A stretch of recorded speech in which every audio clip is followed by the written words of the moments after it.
ये आकाशवाणी शिमला है। अब आप प्रभा शर्मा से प्रादेशिक समाचार सुनिए। आज के मुख्य समाचार। केंद्रीय मंत्रिमंडल ने प्रधानमंत्री फसल बीमा योजना और पुनर्गठित मौसम आधारित फसल बीमा योजना को जारी रखने का लिया निर्णय। मुख्यमंत्री ने हिमाचल प्रदेश लोक प्रशासन संस्थान का नाम पूर्व प्रधानमंत्री स्वर्गीय डॉक्टर मनमोहन सिंह के नाम पर रखने का किया ऐलान। दिल्ली हाट में हिम महोत्सव आज से शुरू, प्रदेश की कला व संस्कृति का होगा प्रदर्शन। और कुल्लू जिले के बंजार क्षेत्र में एक भीषण अग्निकांड में करीब 1 दर्जन रिहायशी मकान जलकर राख। अब समाचार विस्तार से। केंद्रीय मंत्रिमंडल ने प्रधानमंत्री फसल बीमा योजना और पुनर्गठित मौसम आधारित फसल बीमा योजना को जारी रखने का निर्णय लिया है। मंत्रिमंडल की बैठक के बाद पत्रकारों को संबोधित करते हुए सूचना व प्रसारण मंत्री अश्विनी वैष्णव ने बताया कि इस मद में आवंटित राशि बढ़ाकर 69,515 करोड़ रुपए कर दी गई है। 2025 की पहली कैबिनेट माननीय प्रधानमंत्री जी ने किसानों को समर्पित की है। जो फैसले आज लिए गए वो सारे के सारे किसानों के वेलफेयर से संबंधित है। आज सबसे बड़ा एक फैसला लिया गया कि प्रधानमंत्री फसल बीमा योजना उसका एनहांसमेंट, उसके एलोकेशन को एनहांस किया गया, 69,515 करोड़ किया गया। साथ ही साथ एक 800 करोड़ रुपीस का फंड क्रिएट किया गया है, जो कि fund for innovation and technology. Basically किसानों के फास्टर असेसमेंट हो, क्रॉप डैमेज अगर हुआ है, एडवर्स वेदर के कारण कोई प्रॉब्लम आई है, fund for innovation and technology create किया गया। और एग्रीकल्चर मिनिस्ट्री और दूसरे संबंधित विभाग कोऑपरेशन से, फाइनेंस से सब मिलके फसल बीमा योजना को एक टोटली नए लेवल पे ले जाएंगे, ऐसा आज निर्णय लिया गया है। उन्होंने बताया कि प्रधानमंत्री फसल बीमा योजना के अंतर्गत बीमित किसानों में 88% छोटे और सीमांत किसान हैं और इनमें 57% किसान अन्य पिछड़ा वर्ग, अनुसूचित जाति और अनुसूचित जनजाति से आते हैं। अश्विनी वैष्णव ने कहा कि पिछले 8 वर्षों में किसानों को बीमा योजना के अंतर्गत 1,70,000 करोड़ रुपए की राशि का भुगतान किया गया। उन्होंने ये भी कहा कि नववर्ष 2025 में मंत्रिमंडल की पहली बैठक किसानों को समर्पित है। मुख्यमंत्री सुखविंदर सिंह सुक्खू ने शिमला के समीप स्थित हिमाचल प्रदेश लोक प्रशासन संस्थान का नाम पूर्व प्रधानमंत्री स्वर्गीय डॉक्टर मनमोहन सिंह के नाम पर रखने की घोषणा की है। संस्थान के 51वें स्थापना दिवस के मौके पर आज उन्होंने स्वर्गीय डॉक्टर मनमोहन सिंह को श्रद्धांजलि अर्पित की। और अधिक ब्यौरे के साथ हमारे विशेष संवाददाता। लोक प्रशासन संस्थान के स्थापना दिवस के मौके पर मुख्यमंत्री ने पूर्व प्रधानमंत्री स्वर्गीय डॉक्टर मनमोहन सिंह को श्रद्धासुमन अर्पित किए। उन्होंने कहा कि डॉक्टर मनमोहन सिंह की दूरदर्शी नीतियों के कारण देश के लोग आत्मसम्मान के साथ खड़े हैं और हिमाचल के विकास में भी उनका विशेष योगदान रहा है। मुख्यमंत्री ने कहा कि डॉक्टर मनमोहन सिंह के प्रयासों से हिमाचल प्रदेश में कई बड़े संस्थान खुले, जिनका लाभ आज लोगों को मिल रहा है।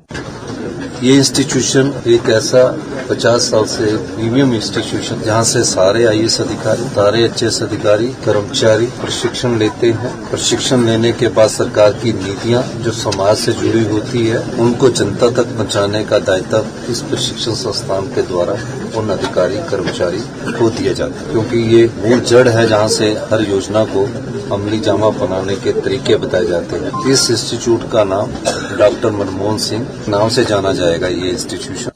मुख्यमंत्री ने प्रदेश को वर्ष 2032 तक आत्मनिर्भर बनाने के सरकार के संकल्प को भी दोहराया। उन्होंने कहा कि पिछले 2 वर्षों में राज्य सरकार अर्थव्यवस्था को पटरी पर लाने में सफल रही है, जिसमें मंत्रिमंडल सदस्यों सहित सभी अधिकारियों व कर्मचारियों का भी सहयोग मिल रहा है। हमारी सरकार, हमारे मंत्रिमंडल सहयोगी सदस्य, हमारे अधिकारी दिन रात प्रदेश की अर्थव्यवस्था को ठीक करने में लगे हैं। ये अर्थव्यवस्था जब हमारी सरकार ने सत्ता संभाली थी, किस कगार पर थी, आज मुझे खुशी है कि हमारी अर्थव्यवस्था पटड़ी पर लौटी है और इसमें सभी हमारे मंत्रिमंडल के सहयोगी, कर्मचारी और अधिकारियों का सहयोग है। मुख्यमंत्री ने संस्थान में स्पेशल एजुकेटर के 3 दिवसीय प्रशिक्षण कार्यक्रम का भी शुभारंभ किया। इस दौरान उन्होंने लोक प्रशासन संस्थान की कॉफी टेबल बुक का भी विमोचन किया। रितेश कपूर, आकाशवाणी समाचार, शिमला। इस बीच मुख्यमंत्री ने आज शिमला में कैंसर रोगियों व अस्पताल जाने में असमर्थ मरीजों की सुविधा के लिए एक देखभाल वाहन को रवाना किया। इस देखभाल वाहन में एक चिकित्सक, एक समाज शास्त्री और एक नर्स मौजूद रहेंगे। शुरुआत में ये सेवा आईजीएमसी शिमला के 40 किलोमीटर के दायरे में रहने वाले मरीजों को प्रदान की जाएगी। इस पहल के तहत मरीजों को दवाइयां और ड्रेसिंग किट निःशुल्क दी जाएगी। ताजा समाचारों के लिए आप हमारे Facebook page All India Radio news Shimla, X handle @AIR News_ Shimla और YouTube channel AIR Shimla news पर लॉग इन कर सकते हैं। प्रादेशिक समाचार बुलेटिन में आपका फिर स्वागत है। विपक्ष के नेता जयराम ठाकुर ने कहा है कि कांग्रेस सरकार ने 2 वर्ष के कार्यकाल में अपनी गारंटियों और दायित्व के विपरीत काम किया है। एक बयान में उन्होंने कहा कि नए साल में भी सरकार द्वारा लोगों की नौकरियां छीनने का सिलसिला जारी है। जयराम ठाकुर ने कहा कि अब नए साल में आईजीएमसी शिमला में सैकड़ों की संख्या में आउटसोर्स कर्मियों को निकालने की जानकारी मिल रही है। उन्होंने कहा कि सत्ता में आने के बाद से ही कांग्रेस सरकार ने लगातार जन विरोधी निर्णय लिए हैं और 2000 से अधिक संस्थानों को बंद करने के अलावा 1.5 लाख से अधिक पदों को समाप्त कर दिया है। विपक्ष के नेता ने सरकार के इन फैसलों को दुर्भाग्यपूर्ण और संवेदनहीनता से पूर्ण करार दिया है। मुख्यमंत्री सुखविंदर सिंह सुक्खू ने शिमला स्थित राजभवन में आज राज्यपाल शिव प्रताप शुक्ल से भेंट की। उन्होंने राज्यपाल को नववर्ष की शुभकामनाएं दी। इस बीच प्रदेश कांग्रेस अध्यक्ष प्रतिभा सिंह और लोक निर्माण मंत्री विक्रमादित्य सिंह ने भी राज्यपाल से भेंट कर उन्हें नववर्ष की शुभकामनाएं दी। वहीं दूसरी ओर पंजाब के राज्यपाल गुलाब चंद कटारिया ने भी राजभवन में राज्यपाल से भेंट की। पंजाब के राज्यपाल इन दिनों प्रदेश के 3 दिवसीय दौरे पर हैं। चंबा जिले में भटियात क्षेत्र के राजकीय आदर्श विद्यालय टुंडी के भवन का विधानसभा अध्यक्ष कुलदीप सिंह पठानिया ने आज शिलान्यास किया। इस भवन के निर्माण पर करीब 5 करोड़ 95 लाख रुपए की राशि खर्च होगी। पठानिया ने कहा कि राज्य सरकार शिक्षा के क्षेत्र में ढांचागत विकास को सर्वोच्च प्राथमिकता दे रही है। उन्होंने बताया कि वर्तमान सरकार के कार्यकाल में सबसे अधिक भर्तियां शिक्षा विभाग में होने जा रही है, जिससे आने वाले समय में शिक्षकों की कमी को पूरा कर लिया जाएगा। दिल्ली के INA स्थित प्रसिद्ध दिल्ली हाट में आज से 15 जनवरी तक दूसरे हिम महोत्सव का आयोजन किया जा रहा है। इस महोत्सव में लोगों को हिमाचल प्रदेश के पारंपरिक पकवानों के अलावा कला संस्कृति से रूबरू होने का मौका मिलेगा। प्रदेश के प्रधान सचिव उद्योग RD नजीम ने बताया कि इस महोत्सव में राज्य के सभी 12 जिलों के सांस्कृतिक कार्यक्रमों के अलावा कांगड़ा चित्रकला व चंबा रूमाल सहित कला व शिल्प कला की प्रदर्शनियां लगाई जा रही हैं। राजस्व मंत्री जगत सिंह नेगी कल 2 जनवरी को हिम महोत्सव का विधिवत शुभारंभ करेंगे। कुल्लू जिले में बंजार उपमंडल के तांदी गांव में आज एक भीषण अग्निकांड में करीब 1 दर्जन रिहायशी मकान जलकर राख हो गए। इससे संपत्ति को भारी नुकसान हुआ है और कई परिवार बेघर हुए हैं। कुल्लू से हमारे संवाददाता के अनुसार घटना की सूचना मिलते ही अग्निशमन वाहन मौके के लिए रवाना हुए और आग पर काबू पाने के प्रयास जारी हैं। विधायक सुरेंद्र शौरी ने भी घटनास्थल पर पहुंचकर स्थिति का जायजा लिया। नववर्ष के मौके पर स्वयंसेवी संस्था उमंग फाउंडेशन ने आज शिमला के रिज मैदान पर रक्तदान शिविर लगाया।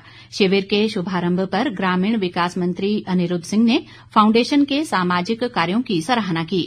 उन्होंने कहा कि रक्तदान और दिव्यांगजनों के लिए संस्था द्वारा किए जा रहे कार्य विशेष रूप से सराहनीय हैं। शिविर में 45 लोगों ने रक्तदान किया। प्रदेश भर में नए साल 2025 का स्वागत पूरे जोश के साथ किया गया। नए साल का जश्न मनाने के लिए लगभग 3 लाख से ज्यादा सैलानी मनाली, शिमला, धर्मशाला सहित अन्य पर्यटक स्थलों पर पहुंचे हैं। पर्यटकों की भारी तादाद को देखते हुए प्रदेश में सुरक्षा के पुख्ता प्रबंध किए गए हैं।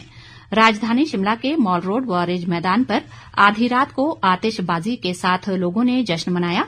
हालांकि पूर्व प्रधानमंत्री डॉक्टर मनमोहन सिंह के निधन पर चल रहे राष्ट्रीय शोक के मद्देनजर सार्वजनिक तौर पर सांस्कृतिक कार्यक्रमों का आयोजन नहीं किया गया। नए साल के मौके पर प्रदेश भर के शक्तिपीठों सहित मंदिरों में भी बड़ी संख्या में श्रद्धालुओं ने शीश नवाया और सुख समृद्धि की कामना की। राजधानी शिमला सहित प्रदेश के अधिकतर भागों में आज मौसम साफ बना रहा। पिछले 3 दिनों से प्रदेश में मौसम के साफ रहने से लोगों को दिन के समय कड़ाके की ठंड से निजात मिली है। हालांकि सुबह शाम ठंड का दौर जारी है। मौसम विभाग के अनुसार प्रदेश में 4 जनवरी से पश्चिमी विक्षोभ सक्रिय हो रहा है, जिसके चलते 6 जनवरी तक ऊपरी क्षेत्रों में हिमपात और अन्य भागों में वर्षा की संभावना है। अंत में मुख्य समाचार एक बार फिर। केंद्रीय मंत्रिमंडल ने प्रधानमंत्री फसल बीमा योजना और पुनर्गठित मौसम आधारित फसल बीमा योजना को जारी रखने का लिया निर्णय।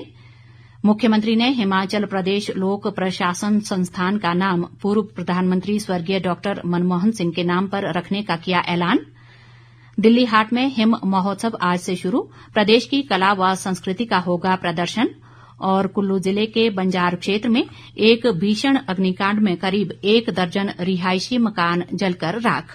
इसी के साथ ये समाचार बुलेटिन समाप्त हुआ। हमारा अगला बुलेटिन आप सुनेंगे कल सुबह 9:20 पर।